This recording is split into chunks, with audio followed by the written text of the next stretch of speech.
ओम शांति। आज की मुरली है 1/12/2024 की। आज के मुरली के सभी मुख्य पॉइंट के साथ देखेंगे आज की मुरली की हेडिंग। रिवाइज कोर्स है 18/1/2003। बाबा ने कहा, ब्राह्मण जन्म की स्मृतियों द्वारा समर्थ बन सर्व को समर्थ बनाओ। आज की मुरली से पहला मुख्य पॉइंट ध्यान से सुनेंगे। बाबा ने कहा, स्नेह की स्मृतियों की मालाएं बाप दादा के पास अमृत वेले से भी पहले पहुंच गई। बच्चों का स्नेह बाप दादा को भी स्नेह के सागर में समा लेता है। बाप दादा ने देखा हर एक बच्चे में स्नेह की शक्ति अटूट है। यह स्नेह की शक्ति हर बच्चे को सहज योगी बना रही है। स्नेह के आधार पर सर्व आकर्षणों से उपराम हो आगे से आगे बढ़ रहे हैं। ऐसा एक बच्चा भी नहीं देखा जिसको बाप दादा द्वारा या विशेष आत्माओं द्वारा न्यारे और प्यारे स्नेह का अनुभव ना हो। हर एक ब्राह्मण आत्मा का ब्राह्मण जीवन का आदि काल स्नेह की शक्ति द्वारा ही हुआ है। ब्राह्मण जन्म की यह स्नेह की शक्ति वरदान बन आगे बढ़ा रही है। तो आज का दिन विशेष बाप और बच्चों के स्नेह का दिन है। हर एक ने अपने दिल में स्नेह के मोतियों की बहुत बहुत मालाएं बाप दादा को पहनाई और शक्तियां आज के दिन मर्ज हैं, लेकिन स्नेह की शक्ति इमर्ज है। बाप दादा भी बच्चों के स्नेह के सागर में लवलीन है। आज की मुरली से दूसरा मुख्य पॉइंट समझेंगे। बाबा ने कहा, सबसे पहली स्मृति सबको क्या मिली? पहला पाठ याद है ना, मैं कौन? इस स्मृति ने ही नया जन्म दिया। वृत्ति दृष्टि स्मृति परिवर्तन कर दी है।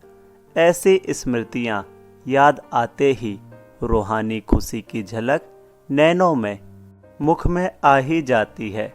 आप स्मृतियां याद करते और भक्त माला सिमरण करते हैं। एक भी स्मृति अमृत वेले से कर्मयोगी बनने समय भी बार बार याद रहे तो स्मृति समर्थ स्वरूप बना देती है, क्योंकि जैसी स्मृति वैसे ही समर्थी स्वतः ही आती है। इसलिए आज के दिन को स्मृति दिन साथ साथ समर्थ दिन कहते हैं। ब्रह्मा बाप सामने आते ही बाप की दृष्टि पड़ते ही आत्माओं में समर्थी आ जाती है। सब अनुभवी हैं, सभी अनुभवी है ना। चाहे साकार रूप में देखा, चाहे अव्यक्त रूप की पालना से पलते अव्यक्त स्थिति का अनुभव करते हो। सेकंड में दिल से बाप दादा कहा और समर्थी स्वतः ही आ जाती है। इसलिए ओ समर्थ आत्माएं अब अन्य आत्माओं को अपनी समर्थी से समर्थ बनाओ। उमंग है ना? है उमंग। असमर्थ को समर्थ बनाना है ना। बाप दादा ने देखा कि चारों ओर कमजोर आत्माओं को समर्थ बनाने का उमंग अच्छा है। मुरली से तीसरा मुख्य पॉइंट ध्यान से समझेंगे। बाबा ने कहा, भटकती हुई आत्माएं, प्यासी आत्माएं, अशांत आत्माएं, ऐसी आत्माओं को अंजलि तो दे दो। फिर भी आपके भाई बहन है तो अपने भाइयों के ऊपर, अपनी बहनों के ऊपर रहम आता है ना। देखो आजकल परमात्मा को आपदा के समय याद करते, लेकिन शक्तियों को देवताओं में भी गणेश है, हनुमान है और भी देवताओं को ज़्यादा याद करते हैं। तो वह कौन है? आप ही हो ना। आपको रोज याद करते हैं, पुकार रहे हैं, हे कृपालु दयालु रहम करो, कृपा करो, जरा सी एक सुख शांति की बूंद दे दो। आप द्वारा एक बूंद के प्यासे हैं तो दुखियों का, प्यासी आत्माओं का आवाज़ है, शक्तियाँ, हे देव, नहीं पहुँच रहा है ना। बाप दादा जब पुकार सुनते हैं तो शक्तियों को और देवों को याद करते हैं। आज की मुरली से चौथा मुख्य पॉइंट है दादी जी से। आज के दिन क्या याद आता है? विल पावर मिली ना। विल पावर का वरदान है। बहुत अच्छा पाठ बजाया है, इसकी मुबारक है। सभी की दुआएं आपको बहुत हैं। आपको देख करके ही सभी खुश हो जाते हैं। बोलो या नहीं बोलो, आपको कुछ होता है ना तो सब ऐसे समझते हैं हमको हो रहा है। इतना प्यार है, सभी का है, हमारा भी सबसे बहुत प्यार है। प्यार तो है बहुत सभी से, यह प्यार ही सभी को चला रहा है। धारणा कम हो ज़्यादा हो, लेकिन प्यार चला रहा है। बहुत अच्छा। मुरली से पांचवा मुख्य पॉइंट है। बाबा ने कहा, आप सबको पुराने बच्चों को मालूम है कि ब्रह्मा बाप ने शुरू में क्या अभ्यास किया। एक डायरी देखी थी ना, सारी डायरी में एक ही शब्द, मैं भी आत्मा, जसोदा भी आत्मा, यह बच्चे भी आत्मा है, आत्मा है, आत्मा है। यह फाउंडेशन सदा का अभ्यास किया तो यह पहला पार्ट है। मैं कौन, इसका बार बार अभ्यास चाहिए, चेकिंग चाहिए। ऐसे नहीं मैं तो हूँ ही आत्मा, अनुभव करके कि मैं आत्मा करावनहार बन कर्म करा रही हूँ। करनहार अलग है, करावनहार अलग है। ब्रह्मा बाप का दूसरा अनुभव भी सुना है कि यह कर्म इंद्रियाँ कर्मचारी हैं। तो रोज रात की कचहरी सुनी है ना, तो मालिक बन इन कर्म इंद्रियों रूपी कर्मचारियों से हालचाल पूछा है ना। तो जैसे ब्रह्मा बाप ने यह अभ्यास फाउंडेशन बहुत अच्छा पक्का किया, इसलिए जो बच्चे लास्ट में भी साथ रहे, उन्होंने क्या अनुभव किया कि बाप कार्य करते भी, शरीर में होते हुए भी अशरीरी स्थिति में चलते फिरते अनुभव होता रहा। आज की मुरली से छठा मुख्य पॉइंट है, ध्यान से समझेंगे। बाबा ने कहा, आपको मालूम पड़ा है कि ब्रह्मा बाप अव्यक्त हो रहा है? नहीं मालूम पड़ा ना, तो इतना न्यारा साक्षी अशरीरी अर्थात कर्मातीत स्टेज बहुत काल से अभ्यास की, तब अंत में भी वही स्वरूप अनुभव हुआ। यह बहुत काल का अभ्यास काम में आता है। ऐसा नहीं सोचो कि अंत में देहभान छोड़ देंगे, नहीं। बहुत काल का अशरीरीपन का, देह से न्यारा करावनहार स्थिति का अनुभव चाहिए।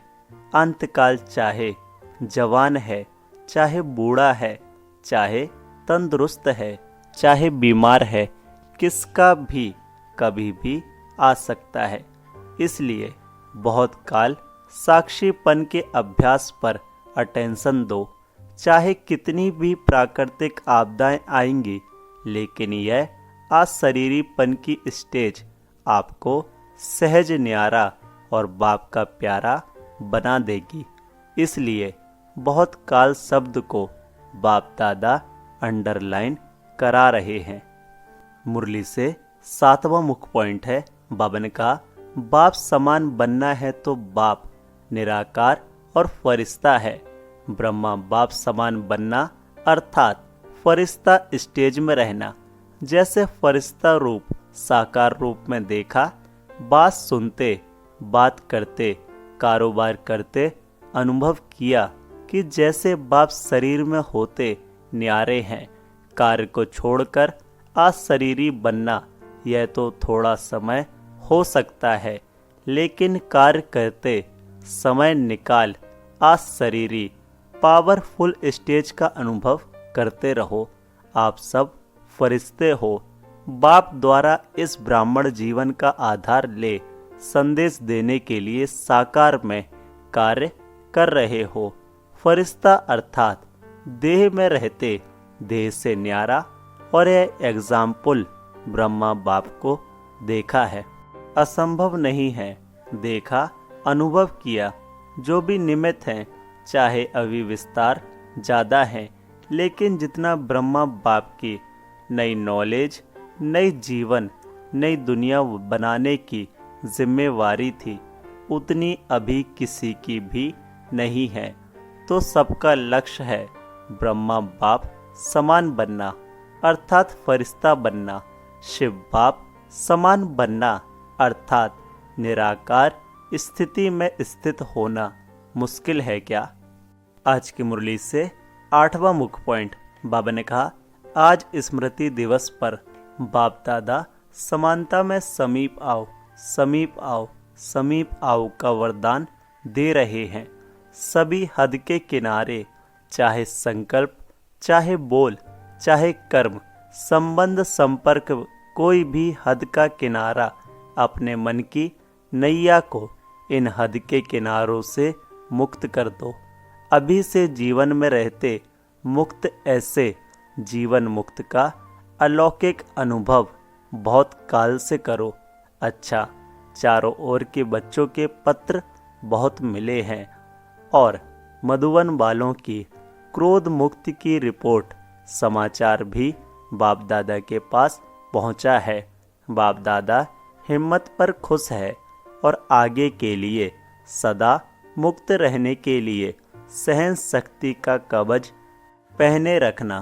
तो कितना भी कोई प्रयत्न करेगा, लेकिन आप सदा सेफ रहेंगे। मुरली से आज का वरदान है, बाबा ने कहा, सर्व संबंधों से एक बाप को अपना साथी बनाने वाले सहज पुरुषार्थी भव। डिटेल है, बाप स्वयं सर्व संबंधों से साथ निभाने की ऑफर करते हैं। जैसा समय वैसे संबंध से बाप के साथ रहो और साथी बनाओ। जहाँ सदा साथ भी है और साथी भी है, वहाँ कोई मुश्किल हो नहीं सकता। जब कभी अपने को अकेला अनुभव करो तो उस समय बाप के बिंदु रूप को याद नहीं करो। प्राप्तियों की लिस्ट सामने लाओ। भिन्न भिन्न समय के रमणीक अनुभव की कहानियाँ स्मृति में लाओ। सर्व संबंधों के रस का अनुभव करो तो मेहनत समाप्त हो जाएगी और सहज पुरुषार्थी बन जाएंगे। आज की मुरली से स्लोगन है, बहुरूपी बन, माया के बहुरूपों को परख लो तो मास्टर मायापति बन जाएंगे। ओम शांति। मेरा बाबा, प्यारा बाबा, मीठा बाबा। ओम शांति।